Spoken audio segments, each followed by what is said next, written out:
por qué se le ha llamado la Cruz del Sur tiene que ver con este punto. Este punto que geográficamente está apuntando al sur, ¿no es cierto? Por eso le dicen la cruz que apunta al sur, es decir, la Cruz del Sur. Sin embargo, los abuelos no estaban hablando del sur. Sí, alguien inclusive ha utilizado el término de la descolonización en ese sentido y ha dicho, sí, a ver, voy a utilizar esto. Si tenemos acá la Cruz del Sur, esta parte inferior apuntando abajo, pues si es el sur, ahora el sur tiene que ser el norte, entonces le ponemos así. Bueno, esas ya son interpretaciones, ¿no es cierto? Sin embargo, los abuelos no estaban hablando de eso. No estaban hablando del sur como sur. Estaban hablando de otro elemento que apunta esta constelación. Y eso tiene que ver con el Alaya. Y el Alaya es este espacio oscuro que es a donde estaba indicando estas estrellas. Ahora, ¿qué es lo que quiere decir o qué contiene este espacio oscuro? En otras culturas que también tienen que ver con eso, porque todos los países o las culturas que estaban en el hemisferio sur, tenemos un relacionamiento casi similar en términos de cultura, inclusive, y de iconografía y todo. En ese sentido, en este lugar algunos le llaman el nido del ñandú. Nuestros abuelos le decían la chiarcota. ¿Y la chiarcota qué era? Era básicamente aquel lugar de donde los abuelos dicen que es de donde salen los ajayos y a donde regresan los ajayos.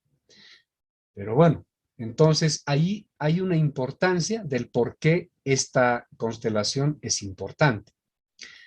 Luego, habrá que hacer un juego ya interpretativo entre lo que sería, por ejemplo, si tomamos en cuenta estas dos estrellas como pares y las vamos a trasladar acá como lados de un cuadrado, con ese podemos construir entonces un cuadrado, ¿sí? O sea, este cuadrado está construido con el lado o la medida de estas dos estrellas.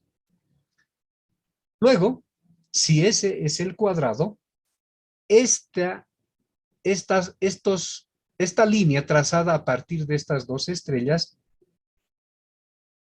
simplemente se convierten en la diagonal de ese cuadrado, ¿sí? O sea, básicamente entonces, eso se puede hacer un juego que en cualquier fotografía astronómica eso resulta y eso se cumple esa regla, ¿no? Y de ahí es que entonces aparecerán algunos términos, como decía, como la arquiri, la hachacana y la huira. Este término de la huira va a ser lo que más adelante le vamos a conocer como un dinamizador o aquello que nos va a ayudar a interpretar esta geometría de la cual nuestros abuelos habrían utilizado para hacer las construcciones como, por ejemplo, en Tiwanaku. Y esto más o menos funciona así. Si nosotros tenemos este cuadrado, ¿sí? Con esta diagonal, lo que vamos a hacer ahora es girar, ¿sí? El giro que le vamos a dar, entonces va a ser en este sentido. Al girar estas puntas, estos extremos cuadrados, lo que van a hacer es trazar un círculo. Y eso es lo que vamos a tener acá. Este cuadrado interior, con esta huira, el dinamizador o la diagonal, al girar van a trazar esta línea roja, porque si se dan cuenta, cabalmente trazan esa circunferencia. Y luego, esta circunferencia va a también contener el cuadrado, pero también en sus lados tangenciales va a dibujar un cuadrado superior al interior de este. Entonces, eso es lo que se va a ir formando en base a giros cuadrados, y el otro, la diagonal, va a ir incrementándose. De tal modo que en algún momento vamos a tener un grado de complejidad, digamos, en términos geométricos, de estos trazos. A eso nuestros abuelos le van a llamar también la numeración en aymara.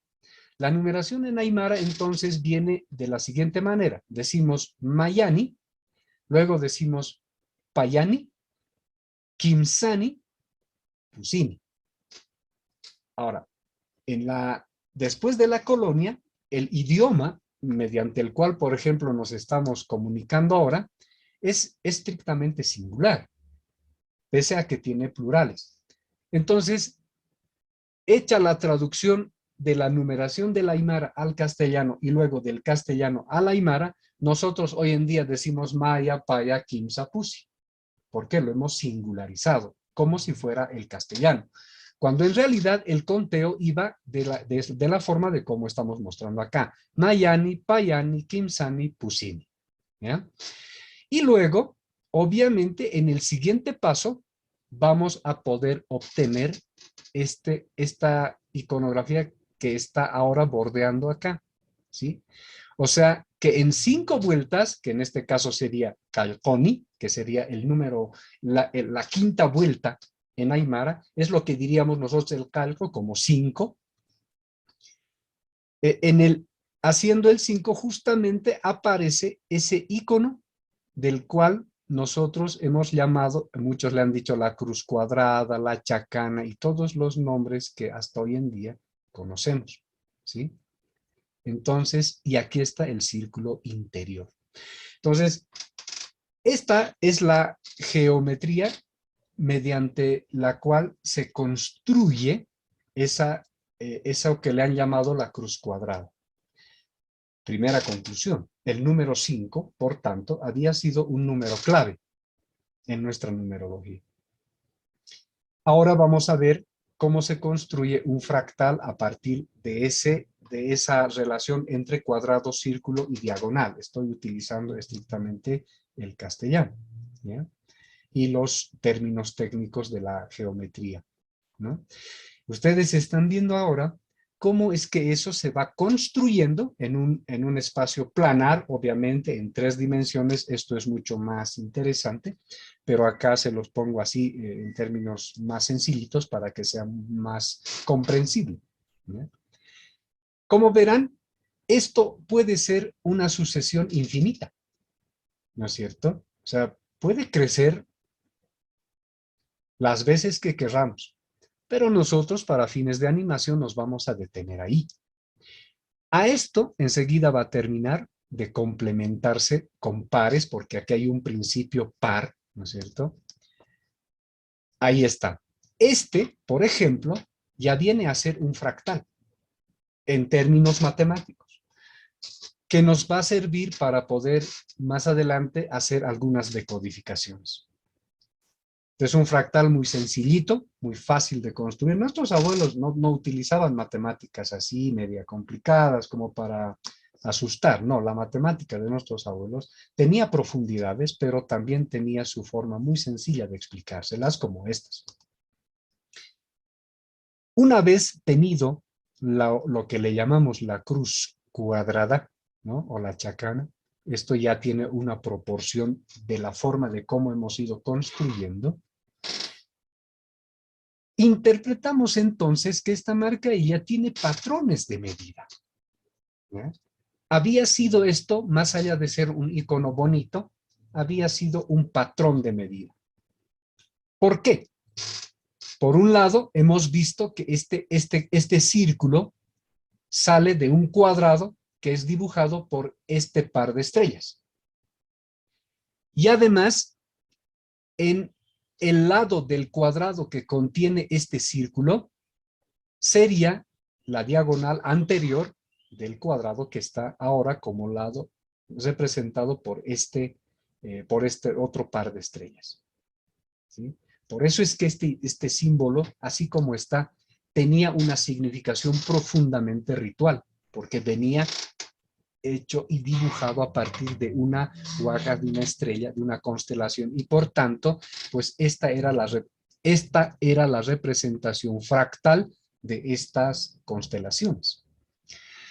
Pero no solo es eso, sino que de este extremo a este extremo, ¿sí? Ahora Si le sacamos en perspectiva a este otro lado, nos vamos a dar cuenta que nos encontramos con esta línea inclinada. A esta línea inclinada, Carlos Milla, por ejemplo, le va a decir el pi. Y sí, tiene la proporción. Pero no nos vamos a quedar nosotros con esa matemática que ya tiene su explicación. Esta vendría a ser el tupu.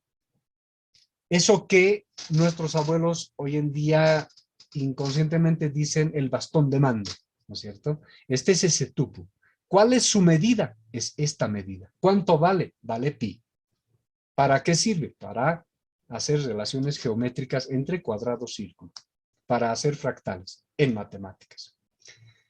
Entonces, una medida de estas, por ejemplo, básicas, era el keru. Yo voy a tomar este vasito, por ejemplo, que más o menos puede ser un tamaño de un keru. Fíjense ahora este dedo, ¿sí? Este dedo, bueno, aquí hay algo de coincidencia, ¿no? Pero un poquito es esta.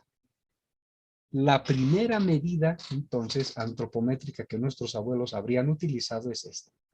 ¿Qué es esto? Es justamente esta línea. Es el primer tupu. Luego va a ir creciendo el tupu en la medida en cómo esto va a ir girando de la forma de cómo hemos explicado anteriormente. Entonces, este tupu en el siguiente giro ya no va a ser, acá sí no va a ser un poquito más grande dependiendo de cuántos giros le da. Entonces ahí el tupu ya va a ser más grande y cada vez más grande. En el segundo, o más o menos, ya vamos a ir construyendo un tupu que se va a parecer al tamaño de ese bastón de mano. Entonces, las proporciones geométricas han sido el sustento para establecer medidas en construcciones, medidas en todo lo que se utilizaba en la cotidianidad y en Tiwanaku, por ejemplo. ¿Ya? Por eso es que cuando en Tiwanaku queremos hacer un estudio matemático a partir de la matemática tradicional o en ciencias tratando de utilizar el sistema MKS así a ciegas, no va a resultar, es decir, el metro con el centímetro no da resultados reales cuando se hace un estudio matemático en ese sentido en Tiwanaku. Pero si utilizamos este tupu como unidad de medida para poder establecer medidas, dimensiones, etcétera, empezaremos a encontrar los valores reales de los que habrían utilizado nuestros antepasados. Esta es una siguiente conclusión. Entonces, a este le vamos a llamar marcailla. A esta es la Hachakana, que es la constelación, y el otro es el tupu. ¿Ya?